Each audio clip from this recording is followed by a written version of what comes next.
Well, let me begin by inviting you, as we are in Paris, and I'm also based here since 6 years now, next week, to 5 years ago, in April. Possibly some of you as students were already at École Normale, or maybe in class préparatoire, or I don't know, and professor researchers, possibly they were here, as I was. And I'm sure if I mention the date I have in mind, 15 April, you remember what's happened that day. No, I can help you. On the 15 April, 5 years ago, 2019, the world's attention turned to Paris, just 2 blocks far from here, and it was about Notre Dame being on fire. I remember it was almost this year in the evening. We were in the executive board at UNESCO, and you know, Twitter and something started to circulate and say there is a big issue happening outside.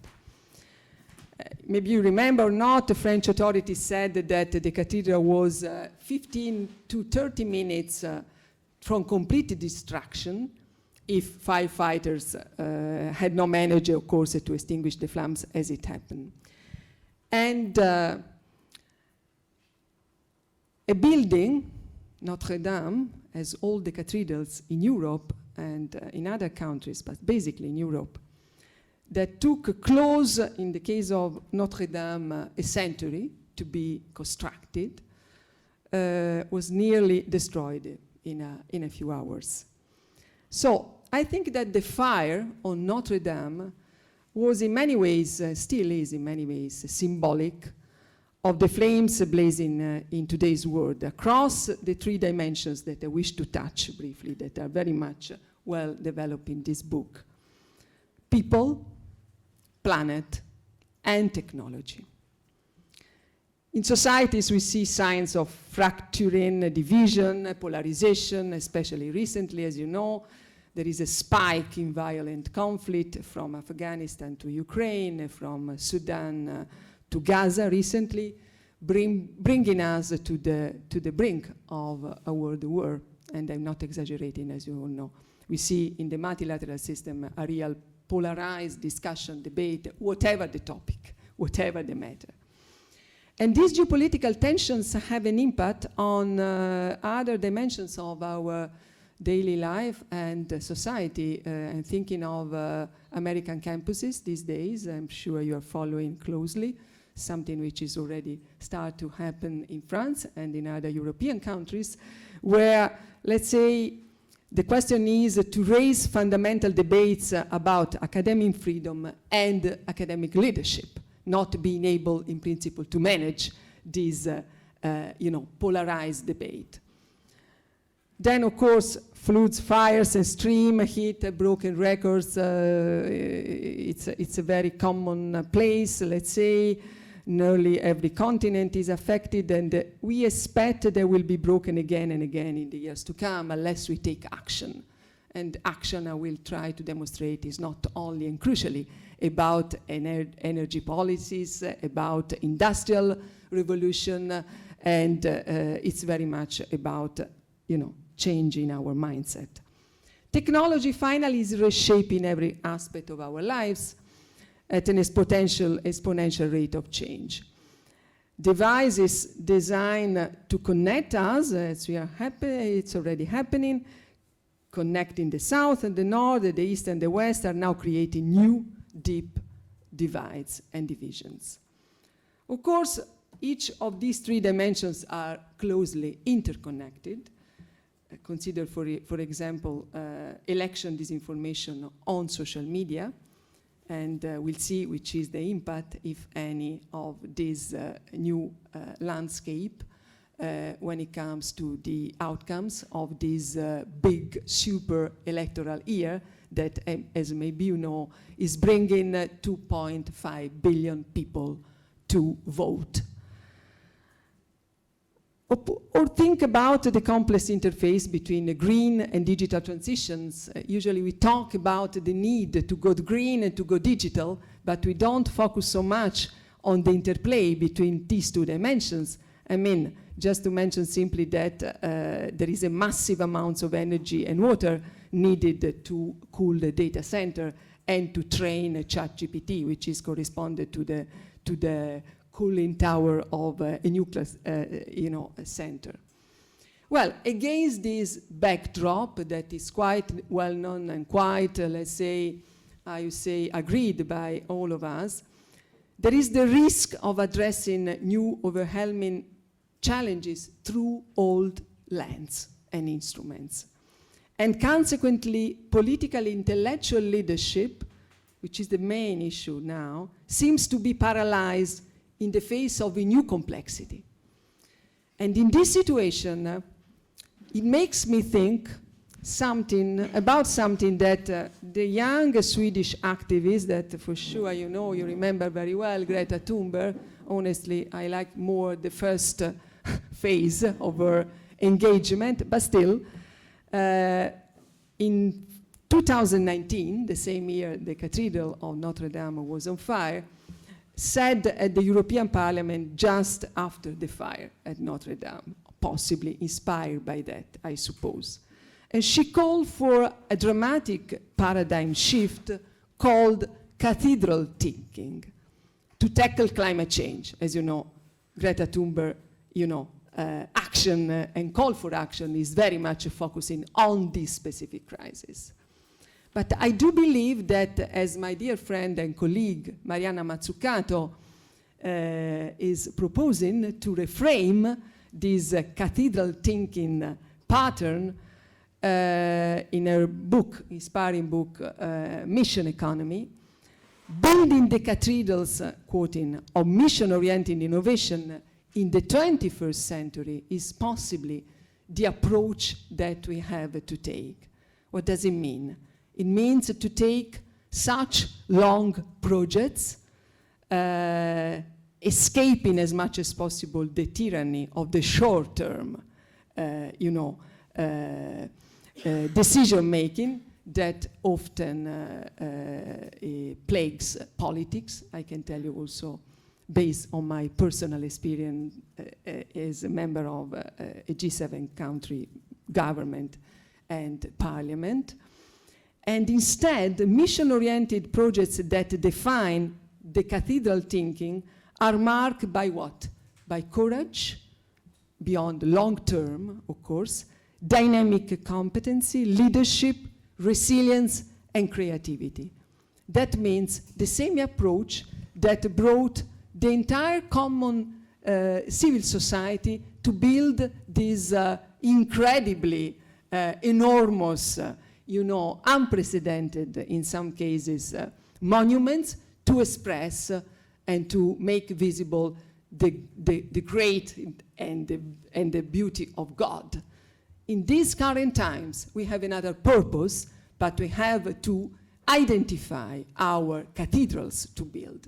And my cathedral, the cathedral I wish to propose to you, is about a new transformative system of education that can really address these basic relationships in a different way.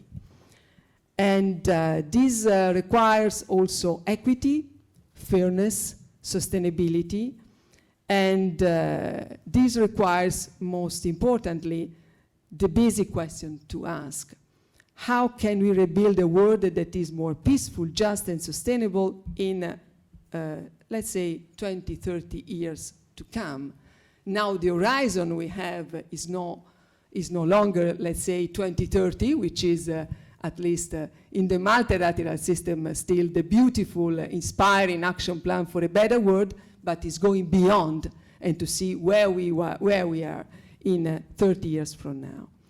And mission education is about unlocking the transformative power of education to form the citizens of today, through the learners of today, the citizens of the global citizens for tomorrow.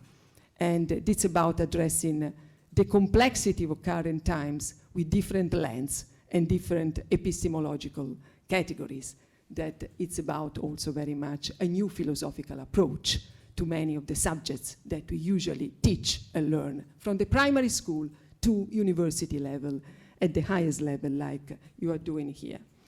Well, realizing the vision of this mission requires us to fundamentally transform education through three key transitions that I wish to briefly mention and explain. First, from exclusion and elitism of education systems to inclusion and equity, and which this transition actually means making education really accessible to all. But you say, okay, it is. Why we have to reiterate this message? Sorry, touch something? Okay.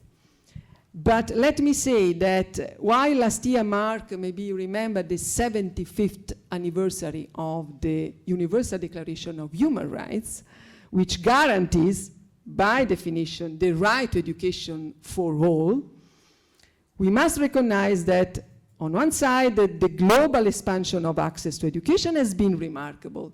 In 1948, only, when UNESCO was established, by the way, only 45% of the world population at that time was 2.4 billion people have ever set a foot in a school. Today, over 95% of the global population of almost 8 billion people has attended school. And this is, a good point, a good news, let's say. However, despite the progress, access to quality education remains incomplete and, more importantly, inequitable. Recent data, UNESCO data, show that 250 million children and youth are still out of school globally. To achieve universal primary and secondary education, a child needs to be enrolled in school every 2 seconds from now to 2030, just to give you the sense of the magnitude of the challenge we have in front of us. 763 million adults still cannot read and write, what we call illiterate, total illiterate. So, in other words, they are out of any kind of participatory process. And 2/3 of them are women. So education should level the playing field, offering equal access and equal opportunity to all. I'm pretty sure you remember the very famous motto of one of the former Secretary General of the UN, Kofi Annan, once said, education is the great equalizer to our time. It's about giving hope to the hopeless and creates chances to those without. But I wish to quote also the French sociologist Pierre Bourdieu, who many times observed and reiterated this message: education remains a privilege of the wealthy, reproducing social hierarchies and perpetuating inequities. And unfortunately, we have evidence for that. Now, where is this clearer than in higher education, where we see deepening divides? It's about marginalized, vulnerable groups still facing significant barriers in their own right to access university level of education.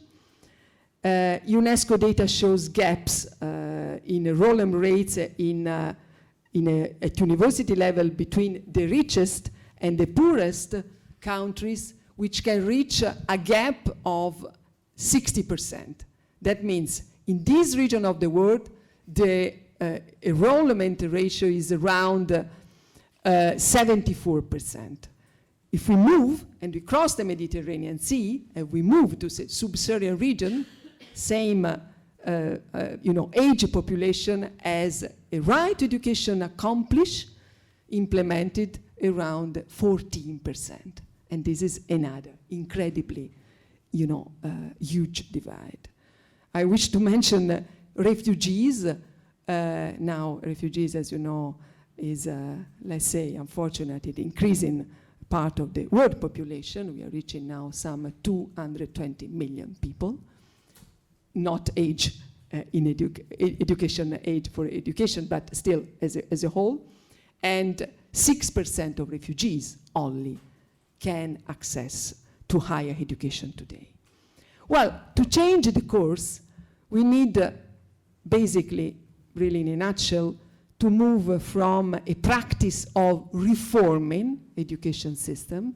I did also this part of the work in my career as a minister, to the culture of transforming education system, which is a little bit more challenging and very much, let's say, less remunerating in terms of political capital you get, but it's very much needed.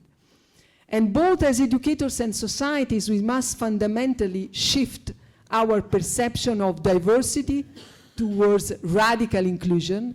There is a nice book, still, I'm also trying to share inspiring readings I had by a dear friend and a prominent African leader. I'm sure you'll have the opportunity to hear of him increasingly, who's currently the first Prime Minister of Sierra Leone, David Moinina Senge, and was Minister of Education until last year, and we co-chaired together the steering committee of the SDG 4 that, as maybe you know, is a global mechanism which has the duty to monitor the acceleration or the gaps in education. Well, this is the situation about the first transition. The second transition is about reimagining how education is taught, moving from competition to collaboration. And this is about moving from individualistic success, national competition, and limitless economic growth to one of solidarity, which brings to inclusive growth. And two areas in particular stick out, where a culture of collaboration is very much more needed than in recent past. And this is the climate change field, and this is the digital revolution. Education has been, remains both a victim of climate change, as maybe you know, many of young people and children who are obliged to flee are deprived of their right to education because of climate change. But it's also an essential part of the solution. And we know that climate change education is often absent or insufficient in curriculum development in many countries, including European countries, while teachers feel unprepared. We have strong data and service on this to teach it. So this is another important step to take. And to effectively take the climate emergency, we need really to empower teachers and learners with the knowledge, the awareness, the skills, and consequently the change of behaviors that is very much about the shift of paradigm we need. And we forget many times this part. I really do believe that no climate action can be seriously succeed without climate change education and what we call education for sustainable development. But we are very far from this approach to be implemented. Last point is about the relation with technology. It's almost a commonplace. There is no need to go in detail what AI is bringing, generative AI more than other dimensions. I'm pretty sure that many of you are possibly also researchers and specialists. I see, that's great. So happy to discuss later. But which is the impact on education and from education to the future of work and the future of society. I think the big questions still open are what skills and competencies are most relevant in this new AI world. What will education look in 5 years, in a generation from now? But how can we steer technology in a way that is not technology driving us and it's not out of rules of ethics, inclusion, equity, and quality and accessibility as the 5 basic principle that UNESCO is promoting in order to make also the private sector, which is very much responsible of a big part of the story, to be in this community taking action on this. In other words, we need a human-centered vision of our relationship with technology as well. And this is the approach that we are taking also about generative AI. We are the first organization. We actually released recently, 5 months ago, the first guidance for teachers and learners to deal with generative AI in an inclusive, ethic, and equitable way. Well, moving towards open source language models and public digital learning platform, I think that there is the possibility. I see a big opportunity. Many colleagues of ours are really more, let's say, on the front of taking a prudent approach, not saying banning mobile or AI, generative AI from the classroom, but very much warning the education community. I see a big opportunity there only if we start from the real primary school to take very seriously this new changing tool. Well, without reimagining these vital relationships, current educational models, current approaches and practices cannot help us change course and transform the future. That's why, zooming out a little bit more broadly, education systems should not simply aim to adapt to technological, social, and environmental change, but rather try to shape all of them in more sustainable and just direction. And it's in these values that education must urgently transform according to our vision and our UNESCO lifelong learning perspective. Last, the third transition. The third transition is a more complex, is very much more related to your work here, at least the Department of Philosophy, I suppose, because in a nutshell, it's about, in my opinion, moving from a logic of control and certainty to one that embraces connection and complexity. And let's say traditional models of education, this is very much true in the humanities, but I would say it's a more general assumption, emphasize and it makes sense somehow, problem solving and finding to each problem the right answer. While we need now learners and citizens tomorrow, learners today and citizens tomorrow, being able to ask the right questions. And this is not a play on words, but this is very much about changing the approach to the way we transmit knowledge, whatever the topic, from the humanities to the hard sciences. And to help people live as global citizens free of hate speech, hate and intolerance, every person must be afforded access to quality education in this new pattern, model, and transformative approach. And this is the mission of UNESCO, actually, which was born, as you maybe know, maybe not, I don't know, in the aftermath of the Second War, with a clear first, article in the UNESCO Constitution, which resonates like building as the defense, as the war, starts in the man's mind, we have to build the defense of peace in a man's mind. And this is through the 3 pillars, education, science, and culture, that are, once again, very much interconnected in our vision. Now, as we discussed with your director, education for peace is one of the topic of the day.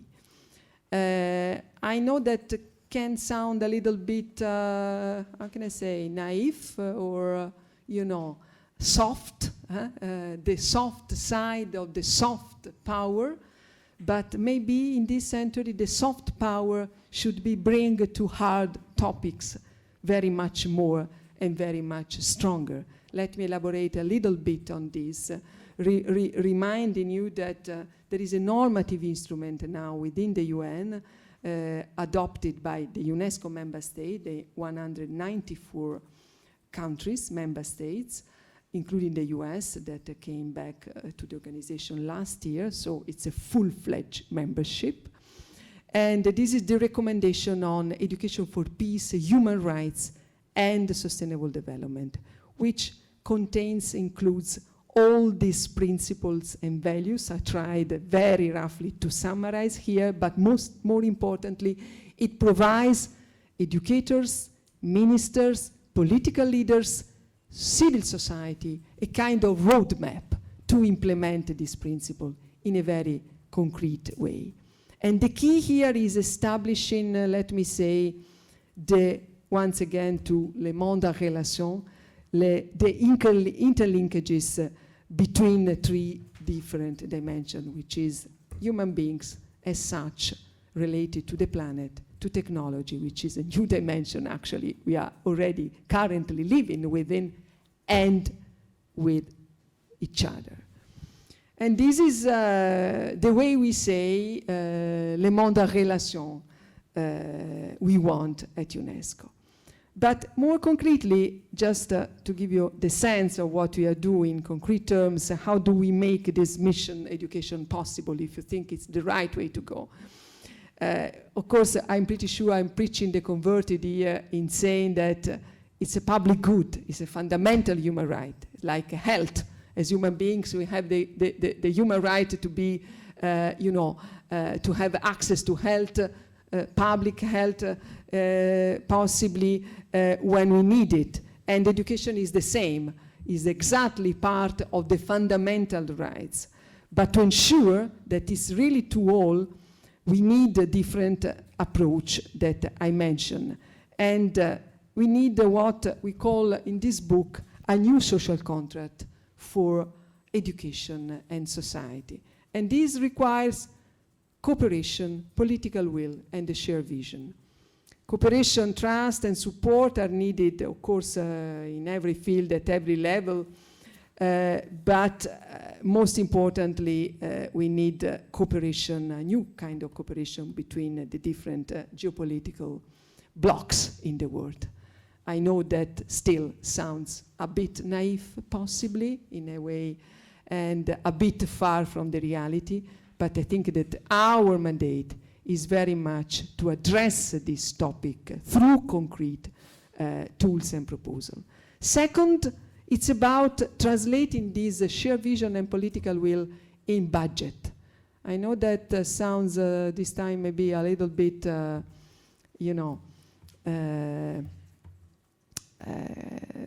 less inspiring as a point, but I can tell you that without a budget allocated to make a vision translating in policies and policies to be implemented in concrete tools, nothing happens. And we know that we have a gap globally of $100 billion per year from now to 2030 to achieve the goal number 4, quality inclusive education for all, from early childhood to university level, including filling the gaps I briefly mentioned before. But it's more maybe interesting to know that this 100 billion is the equivalent last year to 3 weeks of military expenditure in the world. Well, we are not naive once again. I was at the World Bank Springs last week, and there is a big debate on the debt swap, debt restructuring, and we are bringing this message while the international community is, let's say, a little bit focusing on different topics. But I think that the leadership that you can also have as researchers, as universities, students and professors and faculty can be very much important to support this in this year, especially where the international financial architecture, as you maybe know, is under discussion and reform, President Macron convened last year here in Paris the big summit, the global summit for a new pact for financing multilateralism. That means how we can bring new money and how we can better invest in a more efficient way to address the many challenges. And education was not very much in this picture. And this is why we are exploring at UNESCO with other partners, of course, including the World Bank and IMF, for innovative financing mechanisms like debt swaps, especially dedicated to education. It's very much common for climate change. It's a bit strange that nobody yet thought to implement this education bond, for instance, for financing education in the global south. And third, it's about addressing the root causes of poverty, exclusion, and inequities in society, which very much goes beyond our mission itself, but we continue to really try to extend this call for action, which is an intergenerational, daily, and lifelong project of all of us. Now, to conclude, because I understand that it's better to maybe, if you are interested in these topics, interact a little bit. I like to go back briefly to Notre Dame, to the idea that,